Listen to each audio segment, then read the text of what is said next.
I'm Dick Burdon, and I grew up on a farm in Polk County, Oregon, and went to school at Oregon State College. At the time it was called college. Graduated in 1953. I ended up going to seminary in Washington, D.C. By that time I was married and had 2 children.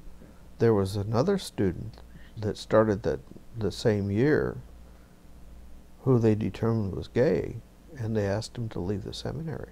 There was psychological tests. They had a psychologist that worked at the seminary. I do know that we took there was a test where are you depressed a lot? There were different questions that were asked in this questionnaire. Right. And you'd mark them, and then you'd go on to another section, and it would give that same query in a little bit different way. Right. And then they would score it, and they'd say, well, this person is this or that or whatever. One thing that was that saved me from being kicked out of or asked to leave the seminary was that I had got married. But I feared that there was one thing about seminary, that they had classes at St. Elizabeth's Hospital, which was one of the psychological units, at least at St. Elizabeth's in Washington. And some of a good many of the seminary students would take those classes. And I was very reluctant to do that because I'm pretty sure that something would come out that I didn't want had about myself. Although it would have been a very, very valuable preparation for the ministry had I been able to do that. 25 years altogether. But the children, grew up with the household before we eventually divorced. I can't help but think she did somewhat know, but didn't want to admit it. Didn't want to really come out about it. And I didn't want to. And so it just went without much comment until we really had a divorce. I had seen a newspaper article about the beginnings of Austin Amarin coming to Portland to establish a gay church. And I had much of my life from the time I was in college was related to my work in the church.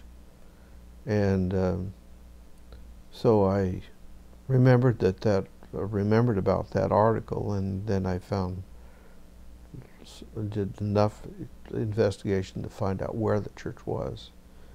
And like a lot of people, you drive around past the building, afraid to go in. And so I went back then the next week, and then from then on I attended church there in the evenings. And it took a lot of adjustment to accept a new identity and to see how that worked. And it was okay. Yeah. Once I got acquainted with people, that didn't take very long for that to happen. But there were other adjustments that I would not want to. I would just say I was going to a community church. I wouldn't say I went to MCC church, because that was kind of an explosive topic would just cut you off from friendships or acquaintances. I was very cautious about revealing myself to friends or anybody else. It was several years before I really became comfortable with myself. Then one of the next things I got acquainted with about was the square dancing.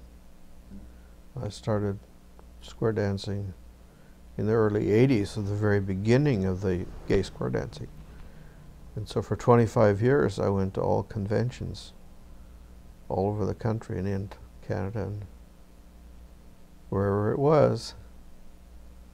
Well, then I became friends, you know, developed a circle of friends. Well, it's just that I made friends with people, and there was enduring friendships. There are still people that I met early on that are still in my circle of friends.